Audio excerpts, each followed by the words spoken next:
Movie की शुरुआत 1914 में होती है, जब भारत में अंग्रेजों का राज था। हमें एक मंदिर दिखाया जाता है जहां पर रामानुजन मंदिर के फर्श पर इक्वेशन सॉल्व कर रहा होता है। रामानुजन एक पढ़ा लिखा व्यक्ति नहीं है और उसके पास कोई डिग्री भी नहीं है, लेकिन फिर भी उसे मैथमेटिक्स में काफी इंटरेस्ट है। वह मंदिर में जाकर मंदिर के फर्श पर मैथ्स के इक्वेशन सॉल्व किया करता है, लेकिन उसे नौकरी न मिल पाने की वजह से वह काफी निराश है। रामानुजन एक शादीशुदा व्यक्ति है और उसे पैसे कमाने हैं, और इसी सिलसिले में वह एक आदमी के पास जाता है और अपनी मैथमेटिक्स की रिसर्च उसे बताता है। वह आदमी कहता है कि हम तुम्हें इसका रिकमेंडेशन जरूर देंगे। रामानुजन कहता है कि मेरी शादी हो चुकी है। वह कहता है कि मेरे पास रिकमेंडेशन है, मुझे बस एक नौकरी चाहिए, और वो उसकी इंसल्ट करके उसे वहाँ से निकाल देता है।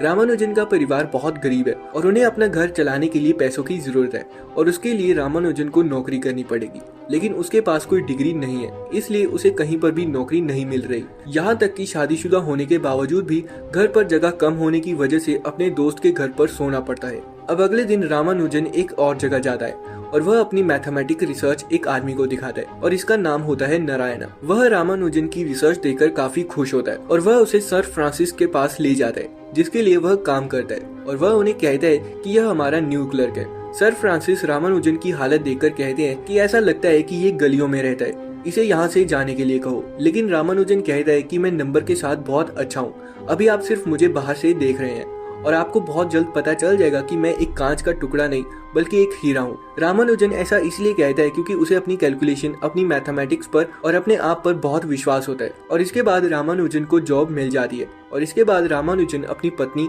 और अपनी माँ के लिए एक घर किराए पर लेता है ताकि वो सब साथ रह सके।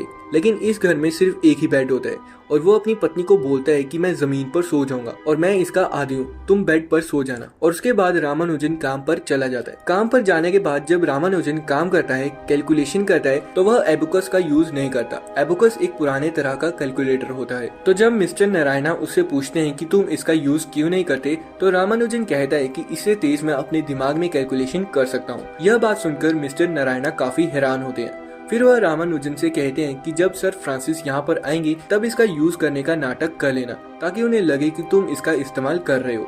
फिर काम करते करते एक दिन ऐसा आता है कि रामानुजन के बॉस सर फ्रांसिस्को को पता चल जाता है कि रामानुजन एक बहुत ही टैलेंटेड लड़का है, और सर फ्रांसिस रामानुजन से कहते हैं कि मैं तुम्हारा काम आउट ऑफ इंडिया किसी से डिस्कस करूंगा।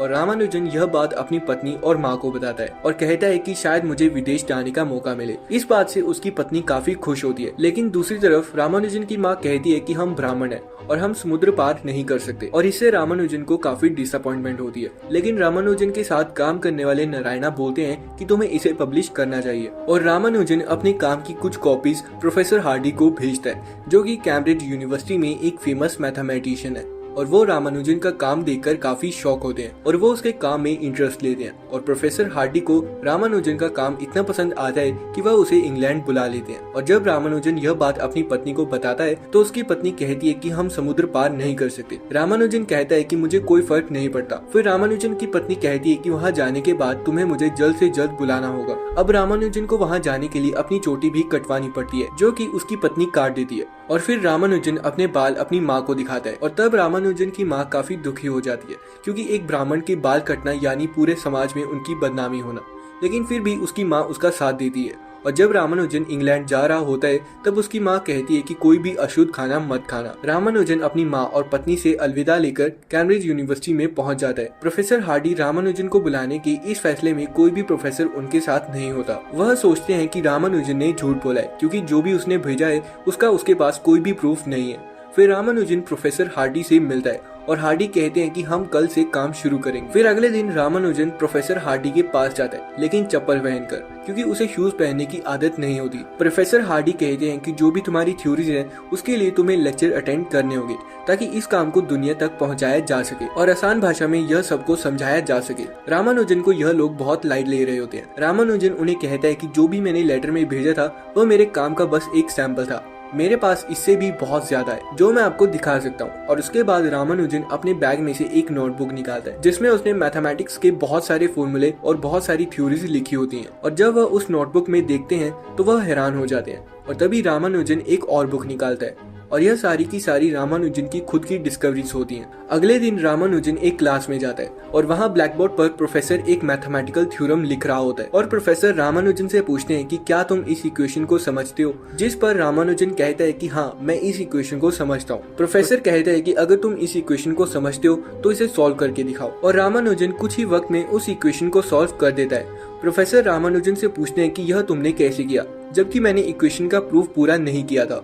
रामानुजन कहते हैं कि मुझे नहीं पता, मैंने बस कर दिया। प्रोफेसर क्लास खत्म कर देता है और रामानुजन से कहता है कि यह दोबारा मेरी क्लास में मत करना, और प्रोफेसर कहता है कि निकल जाओ मेरी क्लास से। जहाँ रामानुजन को उसके काम के लिए उसे अप्रिशिएट करना चाहिए था, वहाँ उसे इंसल्ट किया जाता है और इस भेदभाव से उसे काफी दुख होता है। फिर प्रोफेसर हार्डी उससे पूछते हैं कि तुम्हें उस इक्वेशन का आंसर कैसे पता चला। रामानुजन कहते हैं कि वह मेरे दिमाग में अपने आप आ गया, मुझे कुछ नहीं पता। रामानुजन कहता है कि मुझे नहीं पता कि आप प्रूफ ढूंढने के लिए अपना टाइम वेस्ट क्यों कर रहे हैं, मेरे पास फॉर्मूलाज है।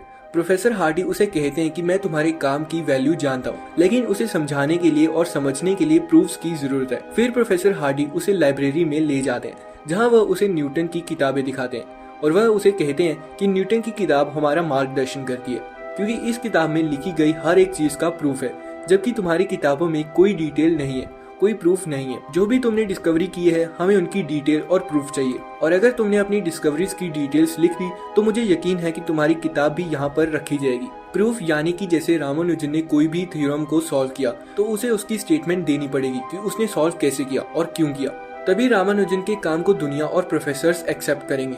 क्योंकि रामानुजन तो वो सब कुछ कर सकता है जो उसके दिमाग में आएगा, लेकिन दूसरे तभी कर सकते हैं जब हर एक चीज का एक प्रॉपर प्रूफ होगा। और प्रोफेसर हार्डी की बात रामानुजन को समझ में आ जाती है और उसके बाद वह अपने काम में जुट जाता है, जिसके बाद रामानुजन थ्योरम्स का प्रूफ लेकर आता है, लेकिन उनमें कुछ गलतियां होती हैं जो कि प्रोफेसर हार्डी ठीक कर देते हैं। जिसके बाद रामानुजन की पहली डिस्कवरी पब्लिश होती है, जिसके बाद उसका नाम और उसकी फोटो पेपर में भी आती है और यह बात इंडिया में भी पहुंच जाती है, जिसके बाद उसके घर वाले काफी खुश होते हैं। अब सब कुछ सही चल रहा होता है कि तभी इंग्लैंड में जंग शुरू हो जाती है और इसीलिए रामानुजन घर के लिए एक चिट्ठी लिखता है और उस चिट्ठी में लिखता है कि उसका इंडिया आना ठीक नहीं होगा।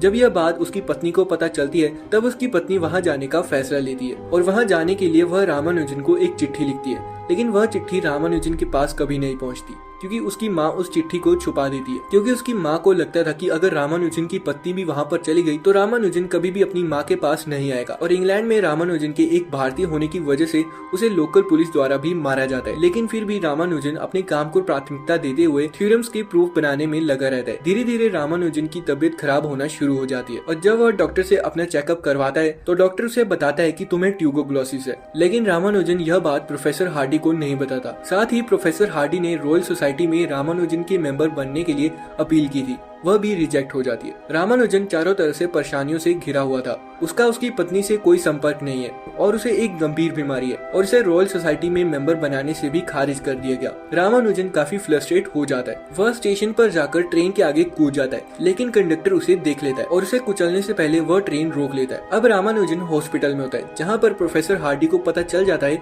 कि रामानुजन एक गंभीर बीमारी से लड़ रहा है और वह ज्यादा दिन तक जिंदा नहीं बचेगा। रामानुजन और प्रोफेसर हार्डी एक कमरे में बैठे होते हैं, जहां रामानुजन प्रोफेसर हार्डी से कहते हैं कि मैं जल्द से जल्द अपना काम पूरा करूंगा और फिर मैं अपने देश अपने घर वापस चल जाऊंगा। रामानुजन कहता है कि मैं जहां भी मरूं आप मुझे मेरे घर वापस लेकर जाएंगे। रामानुजन बीमार है, लेकिन फिर भी वह पार्टीशन थ्योरी ऑफ नंबर्स के प्रूफ के ऊपर काम करता है और अपने काम को कंप्लीट कर लेता है और उसका काम देखकर यूनिवर्सिटी के बड़े बड़े प्रोफेसर्स के होश उड़ जाते हैं, क्योंकि किसी को भी विश्वास नहीं था कि वह इस काम को पूरा कर सकता है। और इस बार रामानुजन को रॉयल सोसाइटी का मेंबर बना लिया जाता है। रामानुजन को काफी सम्मान दिया जाता है। इसके बाद रामानुजन अपने घर के लिए निकल जाता है और घर वापस आने के बाद उसे बीमारी बुरी तरह से घेर लेती है और वह घर आने के 1 साल के अंदर मर जाता है। और जब यह बात प्रोफेसर हार्डी को पता चलती है तो वह काफी दुखी होते हैं। रामानुजन की मौत 32 साल की उम्र में ही हो गई थी। तो दोस्तों, ये मूवी एक सच्ची कहानी पर आधारित है। रामानुजन एक जाने माने मैथमेटिशियन थे जिनकी मौत बहुत कम उम्र में हो गई थी,